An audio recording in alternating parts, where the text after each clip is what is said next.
Hello everybody, welcome to the United Stands. I'm Mark Goldbridge and this is your latest Manchester United news and transfer news as INEOS back Amorim for the long term. Does that put a smile on your face? Apparently we've got seven midfield targets. We'll talk about those. We're looking at wing backs. INEOS are thinking we can get top six. We're also going to talk about a few other bits as well about an ex-Man United player who should be the next Man United manager. We'll talk about that. It's Roy Keane, and we'll say who said about it as well. So lots to get into tonight.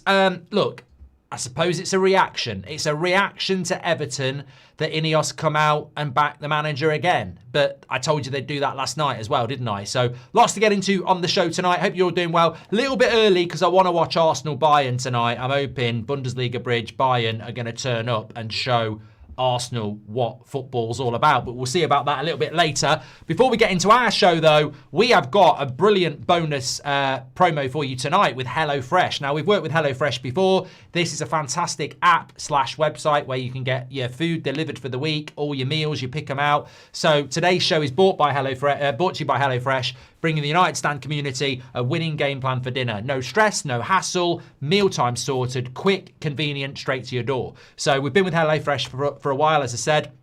It's a top signing. There's something for everyone. And to celebrate winter, things get even better. Double the recipes each week, twice as many healthy options, half the meals ready in under 30 minutes, and more premium ingredients than ever. My next box is on the way, and I've ordered some delicious recipes. I've got from the festive premium menu, I've got Cumberland sausages and parsnip mash with rosemary roasted carrots and red wine dew. I'm also looking forward to chicken schnitzel and roast potatoes with balsamic sprouts, almonds and creamy leek and cheese sauce. I'm salivating at this. And for a bit of lighter but still a deliciously warm recipe, Scandi style baked salmon and dill garlic butter with caper crispy potatoes and cucumber pickle. So how do you get involved in this? Well, you open the box, bang, everything's there. You get your recipe cards, you get instructions, you get all the information you need. You don't need to go to the shops for everything else because it all comes in a box for the week, delivered to your doors. And if you're going away or just got it covered or change your address at any time, it's totally flexible as well. The best thing of all, though, is you can try that out as a United Stand viewer with an absolutely unmissable exclusive offer. United Stand viewers can use the code United S50 for an incredible 50% off. Yeah, I think we all got that with the 50, didn't we? 50% off your first box and then 20% off your next 4, plus free desserts for 3 months. So you get 50% off your first box of food, which has got more than 2 or 3 meals in it, and then 20% off your next 4 orders as well. So look, Christmas is coming. We've got a lot of things to be doing, going out, shopping, etc. Get your food sorted with HelloFresh. Link is in the description or scan the QR code.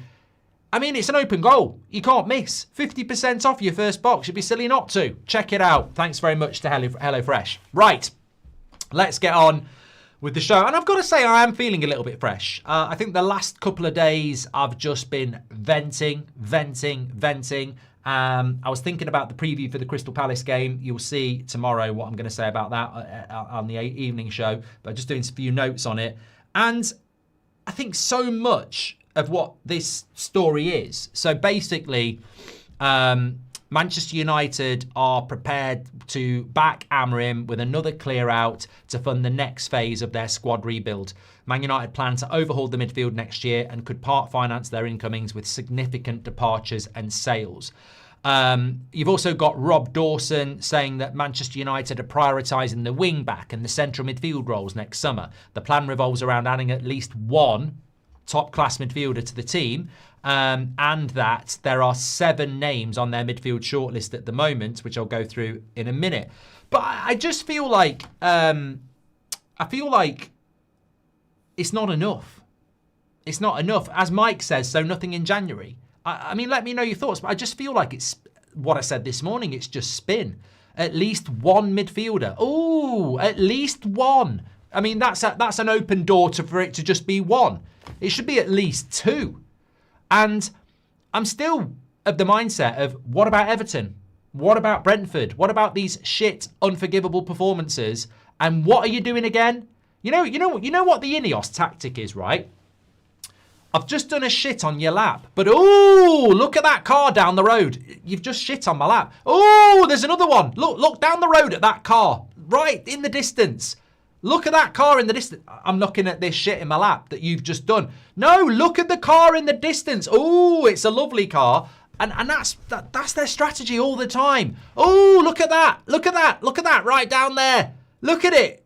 Look at it. What is it? And I think that's just the tactic now. Distraction tactic. Look into the future where we might do something good. What about the now where it's going really bad? No, look into the future. And look, we're all entitled to our opinions. We're not all going to disagree. That's absolutely fine. But that's just my honest opinion now. I just think everything is, oh, look at what we're going to do in the future. And as for we're going to have another clear out, what clear out have we had? What? Don't mention the word bomb squad. What clear out have we actually had? Because, correct me if I'm wrong, Malacia and Sancho were not part of Ten Hag's plans. And in fact, Ten Hag loaned Sancho, so that's 1 of the 5. Malacia is still here, so that's 2 of the 5. Rashford himself at Christmas said, I need a new challenge.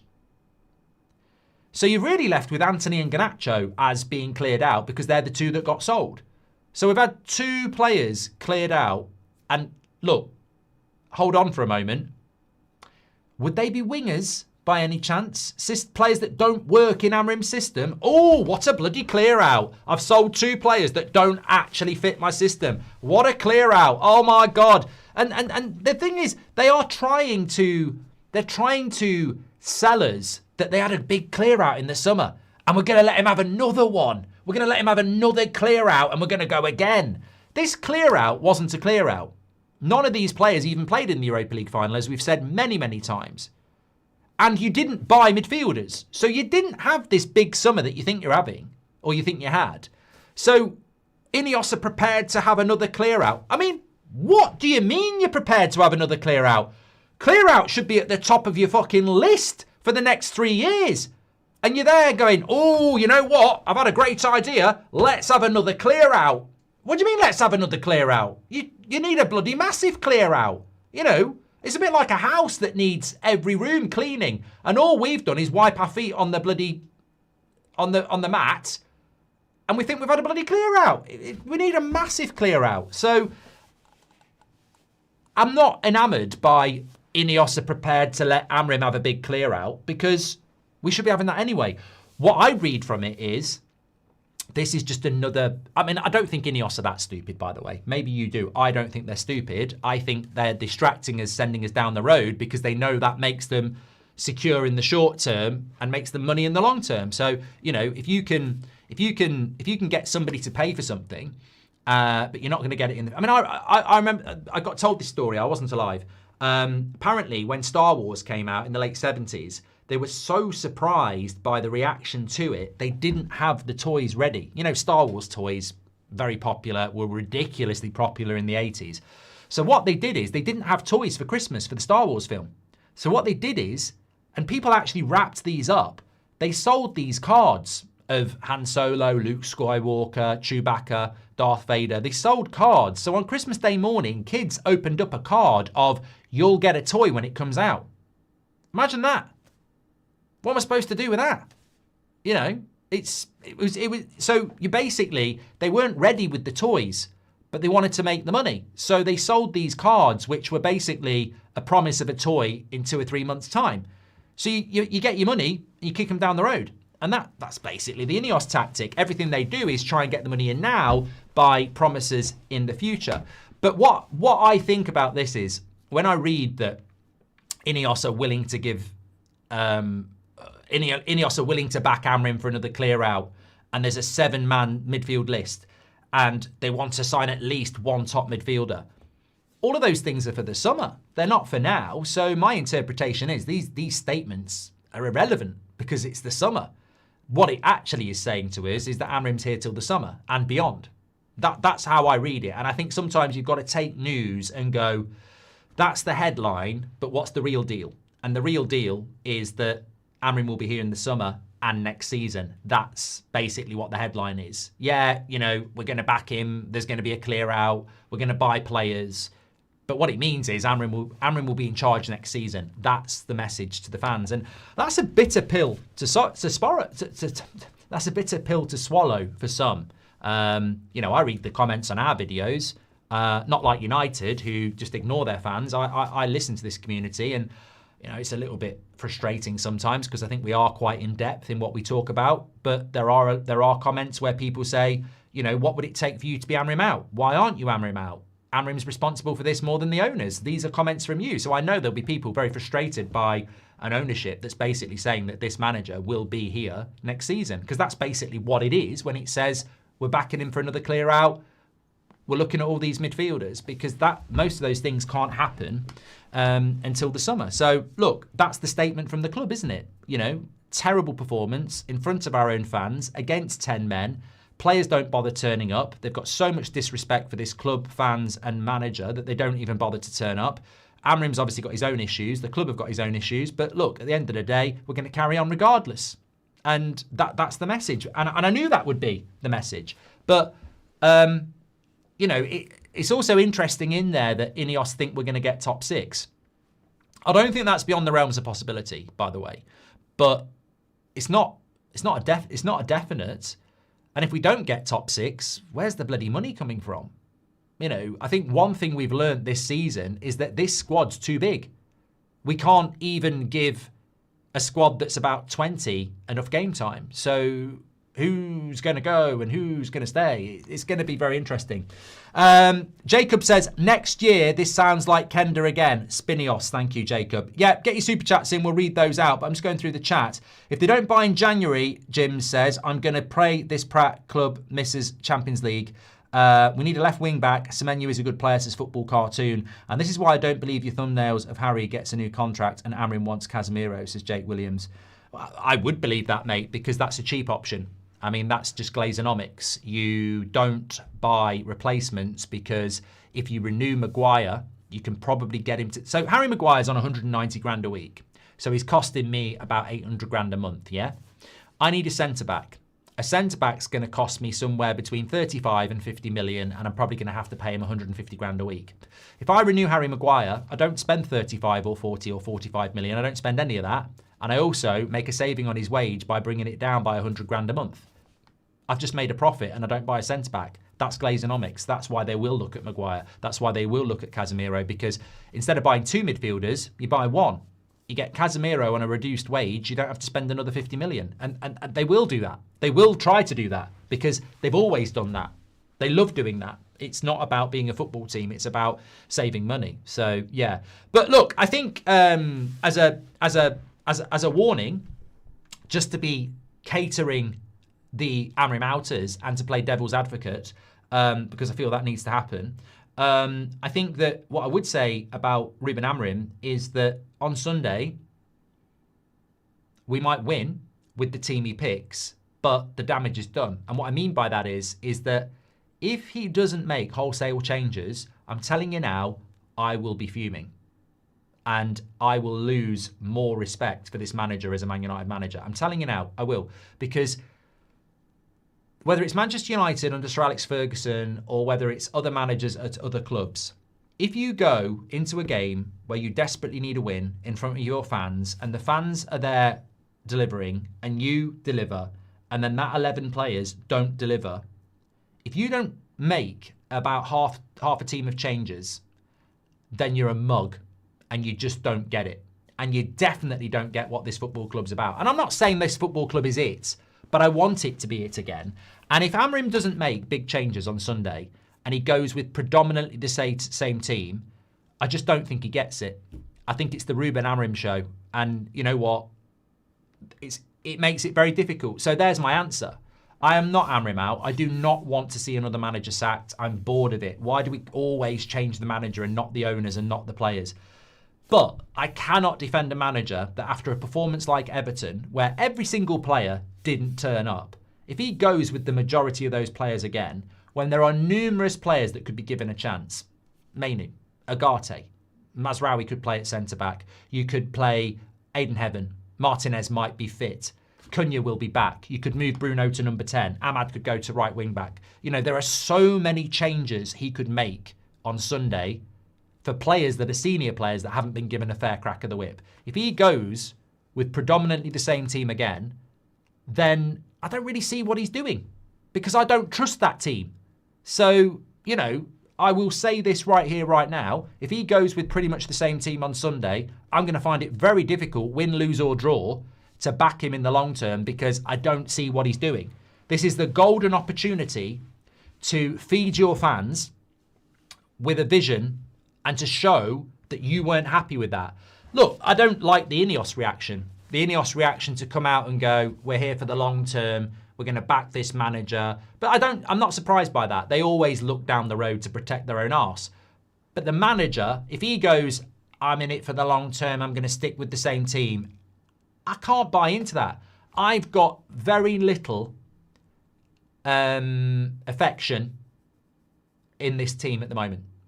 So if Amorim wants the support of me, and I don't really care, I don't think he really cares, but some of you might agree with what I'm saying, so it could be the majority. If he wants the support of the fans, then he needs to show us that he's with us and not with them. And what I mean by that is he needs to show us that he feels the same, that was so unacceptable on Monday that he is going to make changes, that there are consequences and standards in his vocabulary. That's what I'm saying, because there was no standards on Monday night, but there are enough people that you could make some significant changes to that team. I don't want it to just be Maguire and Delo. You know, 2 players from his leadership team. I don't want to just see that. I don't. If he keeps Bruno in the midfield on Sunday, I'm Amorim out. It's a joke at this point. It's clearly more a weakness than strength, says the Recon guy. I mean, I don't know whether that would be enough for me, but I sort of do agree with you, because even if we know we've got these fans who they flip-flop. So if we win on Sunday, they'll forget Everton. They'll just be like, oh yeah, positive, positive, positive. And they're allowed to do that. That's absolutely fine. But the reason I reacted so badly to the Spurs draw was because I was seeing the Brentford. I think second half against Spurs, we were very similar to what we were like against Brentford, and we were very similar to that against Everton. So I won't see the positive anymore if he doesn't make changes. I won't. Even if we win on Sunday with the team predominantly from Everton, I'll just go, okay, they turned up today, but there'll be another game where they don't. I don't trust them. He's got to build a team we can trust. And otherwise, I mean, I would say at the moment, I mean, what would you say? I mean, let's do it. I mean, I don't think this is a fair reflection, but either or, Amorim in, Amorim out. I feel that, and I'm not going to look at it, I feel that at the moment in the fan base, 20% Amorim out, maybe 25%. I think there are people out there, and I think they've got a fair point, but I don't think they're anywhere near. You know, when you start hitting 50%, you're in big shit, really. I think we're at about 20, 25%. And people are still angry about Everton. I think deep down, there are people who are going, I don't like this manager, but, you know, if we start winning, they'll back him again. So he's still got support, but he's on a slippery slope. And he's got to start to do what he did in year one, which is maintain a hardcore of fans that backed him because he spoke to us. And I don't think he's speaking to us anymore. I remember saying this. I think this is a great point. I remember saying this about Ten Hag in year 2. Year 1, I felt Ten Hag had us in the palm of the hand. He spoke, you know, he spoke really well. He spoke openly and honestly, and we had a very good season. We finished in the top 4. We won the Carabao Cup. In the summer, he did that De Gea thing, which I think destroyed it for him. But he also came back and started towing the party line a bit more. He was a little bit up the arse of Glazers, and it all went wrong.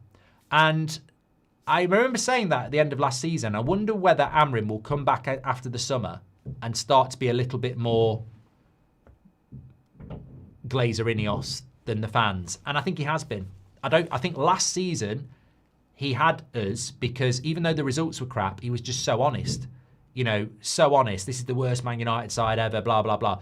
Whereas this season, I think he's gone a little bit like Ten Hag. He's drifted a little bit more corporate. And that's a dangerous thing. You know, look at, you know, I know a lot of managers don't want to do it, but look at the previous managers. So I think Amorim's got to acknowledge, and you know, he either gets it or he doesn't.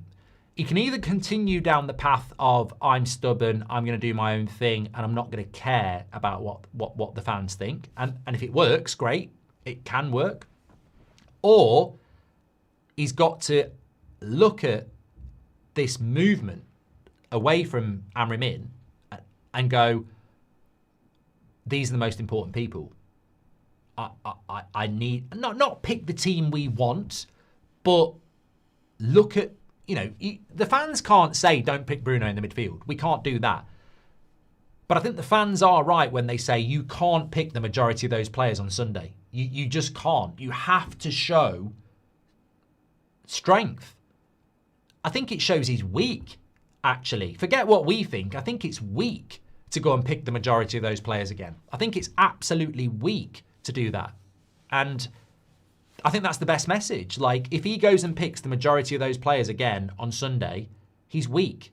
It shows that those players control him and not the other way around. So it's a gauntlet, run the gauntlet.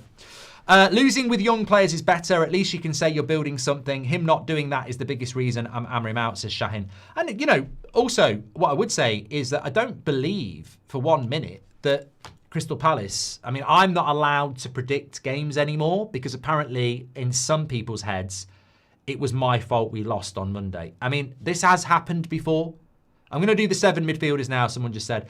But this has happened before. So I've self-inflicted, banned myself from doing predictions anymore because apparently it was my fault we lost on Monday because I was too confident that we were going to win.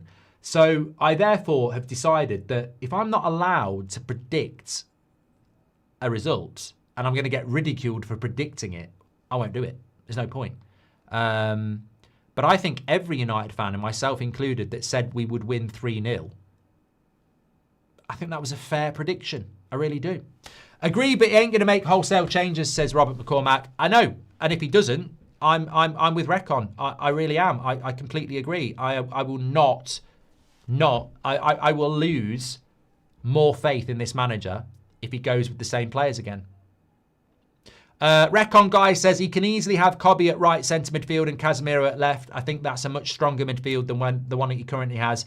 And then buy in January. Yeah, but what do you do with Bruno? At this point, I don't care who the manager is, says Kia. If the player puts in the effort, if the players put in the effort based on who the manager is, then they need to stay far away from our club. Thank you very much for your super chat, Kia. And I'm about right. 70% Amorim in, 30% Amorim out. So he does still retain a large proportion of this fan base. Facts. Anyway, talking about the midfield, this apparently, and this is a bit interesting because it's a little bit different from, we're going to buy a midfielder. The 7-man midfield shortlist, according to Rob Dawson in the ESPN, is Elliot Anderson, Adam Wharton, Conor Gallagher, Carlos Baleba, João Gomez, Andre, and Angelo Stiller. Andre, it's not Peter Andre, is it? I don't want him in the midfield singing Mysterious Girl. Is it Andre Santos of Chelsea, or is it... Wasn't there another Andre that went to Fulham? Andre at Wolves. Sorry, it's Andre at Wolves. Sorry, okay. Yeah. I sort of agree with Gav United, one of our mods, who says, let's be honest, Baleba is certainty with the manager and board. I do. And I think this is, I think, unfortunately, this is just another indication. I have concerns about Man United, how they're being run at the moment. I think they're almost in a silo. It's very clear that they don't listen to anybody else other than in their group. And some people would think that's a positive, and that's absolutely fine, but they seem very set in their ways. And that's fine if you think Ruben Amorim, Omar Barada, Jason Wilcox, Sir Jim Radcliffe, Joel Glazer, if you think that group of people, if you trust that group of people, then you're not in a bad position, are you? I think, that's fine. I don't trust them. And I think the Baleba thing is a concern because I saw another update yesterday about Baleba and Man United, and I can't remember where it was from, but it said the same thing again. Man United are still very interested in Baleba, and he's still very heart set on Man United. Man United are monitoring the situation and are not concerned by his drop in form. And that, to me, and we've got Ben Jacobs on tomorrow, so we can get a little bit more clarity on this. I'll make sure we do. But that, to me, is such a massive red flag on a football club that is 10th in the league. That, you know, as I said this morning, since INEOS have come in, we have factually got worse. We've gone down the league. Our win ratio is terrible. We're in a worse position than we were 2 years ago. And you sort of look at it and you go, but it's this type of decision making that's probably causing that. Like, Baleba's the right player and we don't care if he's playing badly.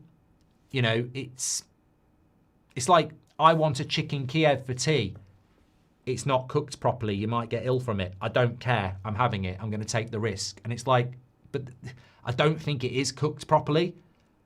I'm still going to have it because I want a chicken Kiev. And you're like, I wouldn't eat it. I wouldn't. I think there's a big risk there. And it's almost like, well, I want chicken Kiev, so I'm going to do it. And that's how I feel a little bit about this. It's sort of like, you know, you can't ignore the fact that he's played bad for 4 months in the league that you want him to play in. I don't think you can ignore that. I don't think you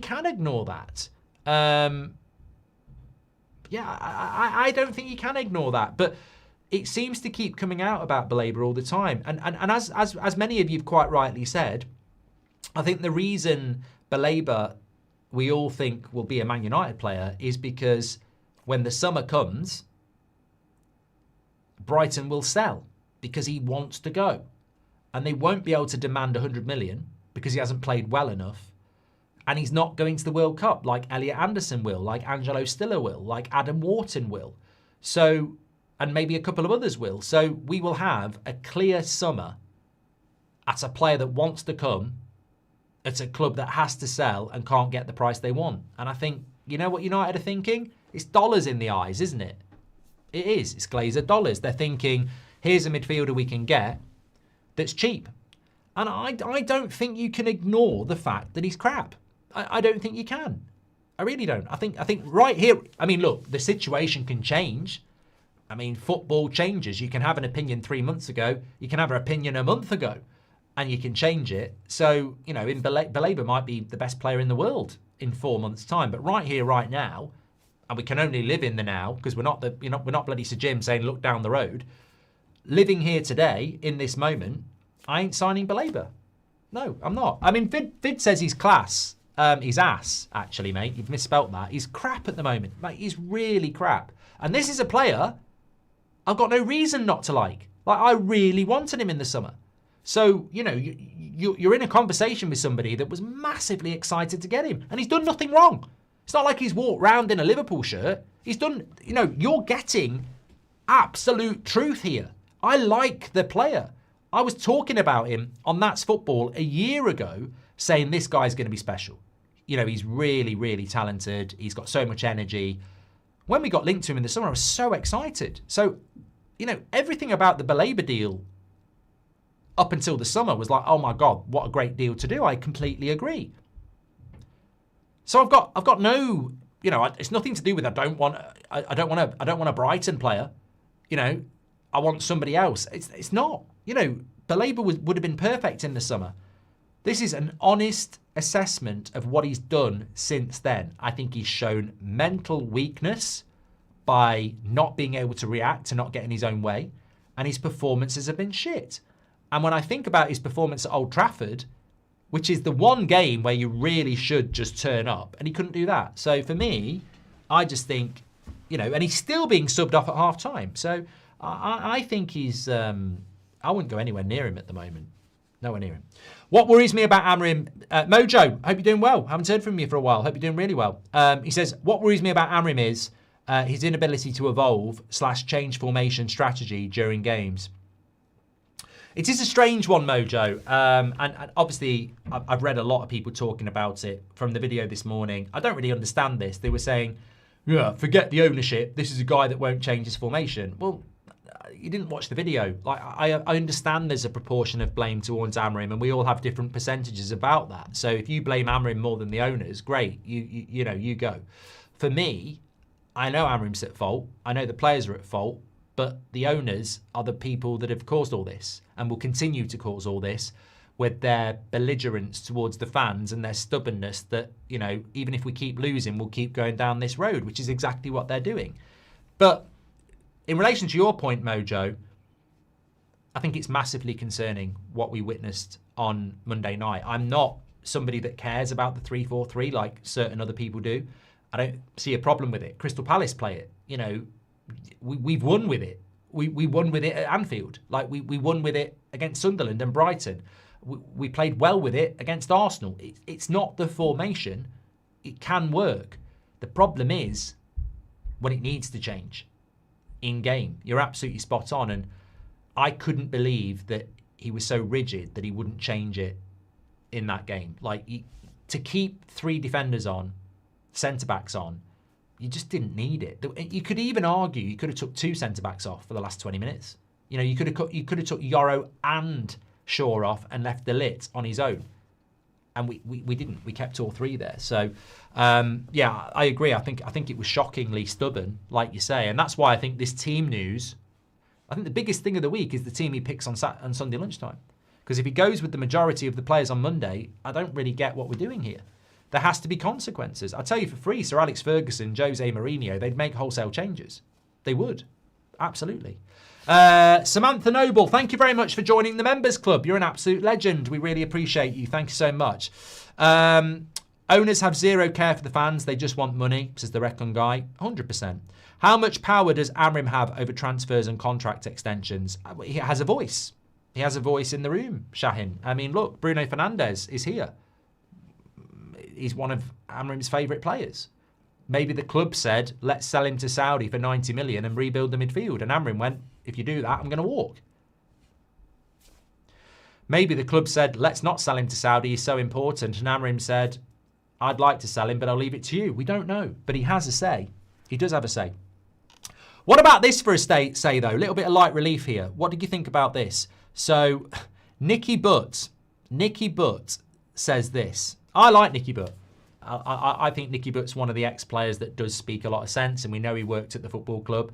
He said, I may be biased, but I cannot believe there's never been that discussion over the last 5 years. He's a Sir Alex manager, and he manages the people. Roy Keane, as Man United manager. I'll be honest on that one. I think it's a bad take. I really do. I think that is romantic fantasy that would never work in reality. I mean, Roy Keane as a manager hasn't done that well, really. He hasn't. He's had jobs, you know, Ireland, Sunderland, Ipswich. It hasn't gone that well. So I don't think I would want him as Man United manager. I'd love him to go in for a month. I'd love him to go in tomorrow. And I'd love to see what he would do, but I don't think they'd respond to him. I don't think the modern football. I think what Nicky Butt's saying is that if you had Roy Keane as your manager when he used to play, everyone would fall into line. But football's changed now. You know, I think Mourinho struggles with it. Mourinho can't be the manager he was. Sir Alex Ferguson in the modern day might struggle as well. There's no way these pampered millionaires are going to put up with a manager coming in and you know, shouting and screaming at them. I don't think it would work. I think it's too idealistic. I completely get where Nicky Butt's coming from, but I think in reality, if I had the choice between Roy Keane or someone like, I don't know, Iriola at Bournemouth, I'd take Iriola at Bournemouth because he's come into a league where, you know, he's a foreign manager and he's lost loads of players and he still makes them good. And he gets his players to work hard. So I'd go for something proven over Roy Keane. As much as I love Roy Keane, and I think his attitude is exactly what we want, yeah, I think you need, you know, whether Amorim ends up being the right guy or not, maybe we need to go somebody who's Premier League proven next, you know. Roy Keane as a number 2 would be interesting, but I think Roy Keane's doing a great job on the overlap. Leave him there. When it's all said and done, Bruno in the midfield week in, week out will be more damning than the 3-4-3 when we look back at this Amorim era. Either way, Glinios out, says Pierre. Thank you very much for your super chat. Somebody said it this morning. It was actually a Chelsea fan. He said, and I'm not going to take credit for this because we all spoke about it, even though he shouted me out. He said, it's amazing how you said when Amorim kept Bruno in June, that would be the defining decision of his tenure, and here it is. But I think that it's... we all discussed that. It wasn't just me. And I think it's true. I think it is true. I think that keeping Bruno, when you could have took 80 or 90 million pounds and then stick him in the midfield, is just so symbolic of a manager that probably doesn't get it. I think at the moment, we're safe to say, of the 70% of us that still back this manager, I think most of us would still say he doesn't get it. He doesn't seem to get it. And if he doesn't start to get it, he's going to lose it. That's what I would say. Your language towards Bruno is a disgrace, says Rory. Can you give me an example? Because I don't know what. Did I say the F word? Did I say he was shit? What did I do? I don't know what I've said, so I can't really come back at it, mate. But, you knock one out to your poster. That's absolutely fine. We don't care about that. Everybody's welcome here, but I can't apologise for something if you don't tell me what it is. I'll tell you what I think's a disgrace. Bruno Fernandes in the midfield for Man United. I think it's an embarrassment. I think, that's what I think's a disgrace. But, you know what? As I've said before, I'd pick Bruno as a 10 on Sunday. So, there's your agenda. There's your Bruno hater. Even though he was absolutely shit on Monday, he's still a player I really like as a number 10. But your brain's not intelligent enough to figure that one out because you deal in absolutes. You deal in hate or like. You don't deal in I hate him in the midfield, I'd love him as a number 10. Your brain can't compute that. So, I'd rather be somebody that can communicate with the majority and say, I hate Bruno in the midfield, it's an embarrassment and he's a disgrace, but I'd like him to play as a number 10. He'd start for me as a number 10. I'd drop him as a midfielder. I've said that in the summer. I'd sell him as a midfielder. I'd keep him as a number 10. I've always said it. Everybody knows I've said that. Everybody knows I've said that. INEOS and the sporting team do half the research. The manager felt unvetted. And we scout one player, then fixate even if they turn out poor, says John United. Thank you very much for that, John. I've just realised the time. Otherwise, I would carry on and on and on. I'm not mad about the 7 o'clock shows because I don't get a full hour. But it's Arsenal buy-in and I'm very excited about it. So get yourself over there. Thank you, everybody, tonight. Really enjoyed it. Don't miss the morning show tomorrow. That's all I'm going to say. Don't miss the morning show at 10 a.m. tomorrow. That's all I'm going to say. Bruno is the issue, says Minnie. He's coaching the teams on field all the time. That's why he plays well. The team play well. When he don't play well, we're worse because our player is lost when Bruno's not playing, says Minnie. And I am Jose, says, go park Maguire in left wing and see if people don't cry. Bruno is the same thing. And Rory says, so who are you dropping, Cunha or Mbeumo? I don't need to. I don't need to drop either of them. I can play Cunha, Mbeumo and Bruno. I just use Cunha or Mbeumo as the forward and Bruno plays as a 10. Yeah. I'll show you on the preview tomorrow. Get yourself over to That's Football. Thanks for your comment, Rory. Don't forget HelloFresh. This is such a great deal. 50% off your first box. Link in the description. Scan the QR code. I'll see you on That's Football in a mo.